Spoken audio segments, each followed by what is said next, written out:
Hey, Warrior Saints. Glad to have you beautiful people with us as we continue our conversation from yesterday. I mean, so let's shift and you can guide us on this part, but maybe we'll go down the road of the Daniel stuff we prepared. Because I Yeah. mean, these people in the story we're about to hear, they were just minding their own business, right? Like you were saying earlier, and they walked out on the front porch and there was a Civil War battle. Garrison. Yeah. Now the story, just as a setup, that it's about being in exile as slaves in Babylon, in Daniel, the Jews are there and so on. But so I mean, it wasn't like they were just mowing their lawn. Yeah. Yeah. So, but they were doing their thing, just serving and so on, and they're asked to bow down and worship a statue of the king Nebuchadnezzar. He made a statue of Yeah. himself. I mean, I think the point of all of it, to answer your question from earlier, is we're not supposed to be steered by the world, but we're supposed to be steered by the commandments of God. And the story of the three holy youths, as you just brought up, really shows that to us. So in Daniel chapter 3, you hear the full story, verses 8 through 12. They are talking about the fact that, King Nebuchadnezzar says everyone has to bow down before my golden statue. And it's funny, certain Chaldeans came forward and maliciously accused the Jews, and they said to the king, essentially, this is your decree that everyone who hears the sound of the horn and all of these instruments falls down and worship the golden image that you made. Whoever does not fall down and worship shall be cast into the burning fire. There are certain Jews whom you have appointed over the affairs of the province of Babylon, Shadrach, Meshach, and Abednego. These men, O king, pay no heed to you. They do not serve your gods or worship the golden image which you have set up.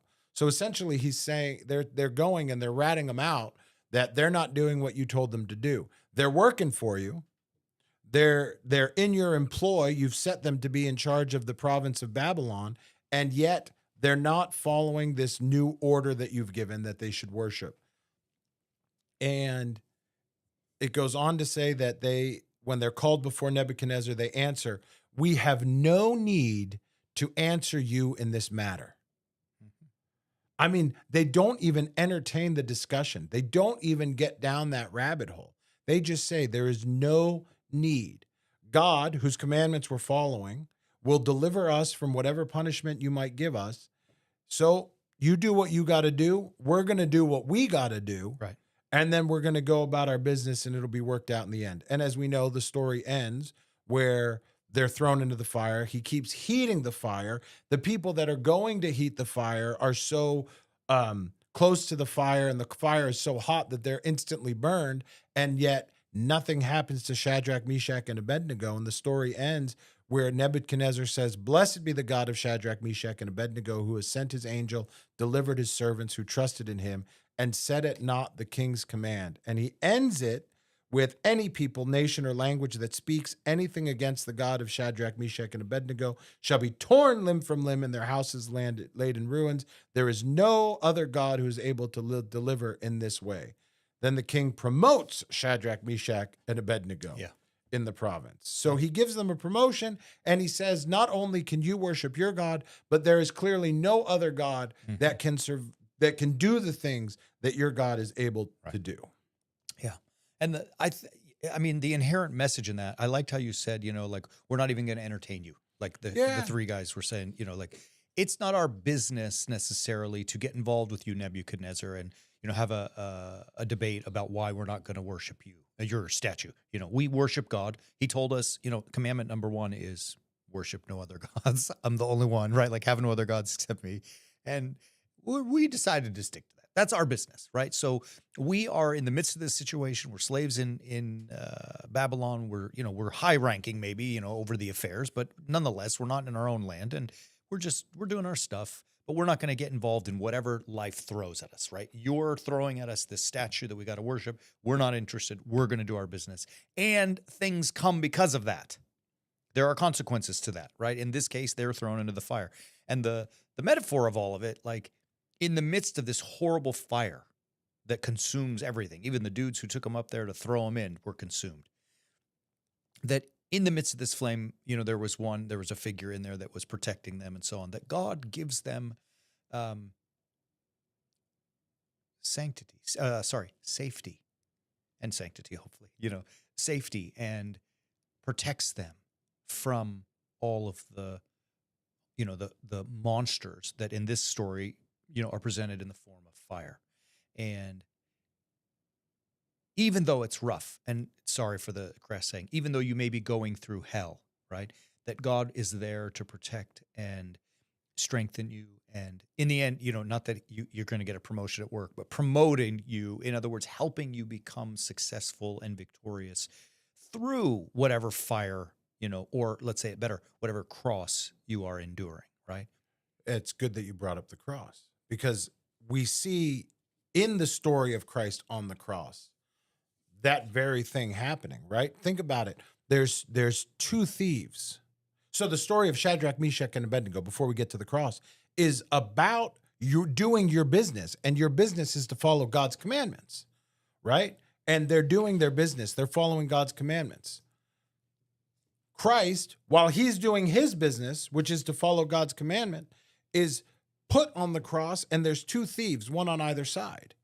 And we know the wise thief on the right says, remember me when you come into your kingdom. And Christ says, truly, this day you shall be with me. What's the other thief doing? Whining and complaining? Whining, complaining, and mocking God. Yeah. And the way he mocks God is he asks for prophecy. Can't you now send down your angels? Can't you do this? The soldiers who are mocking God, prophesy to us, O Christ. Like, they're looking for this stuff. They're looking for what they think needs to happen, following the ways of the world, following the ways that they think work. And Christ in the cross shows us that it is through suffering that salvation is won. It is through suffering and the endurance of that suffering that he is able to be victorious, that we will all find that same victory, that we will all, or we have the promise to follow that victory. So then to that point, I mean, I agree with you, obviously, but to that point then, maybe, what do you think of this statement as I throw it out there? We can travel down this road. We've said already it's not our business to worry about what the world or life will throw at us. It's only our response to what that matters. Do we respond in a Christ-like fashion or in a worldly fashion? Are we crucifixional or are we selfish?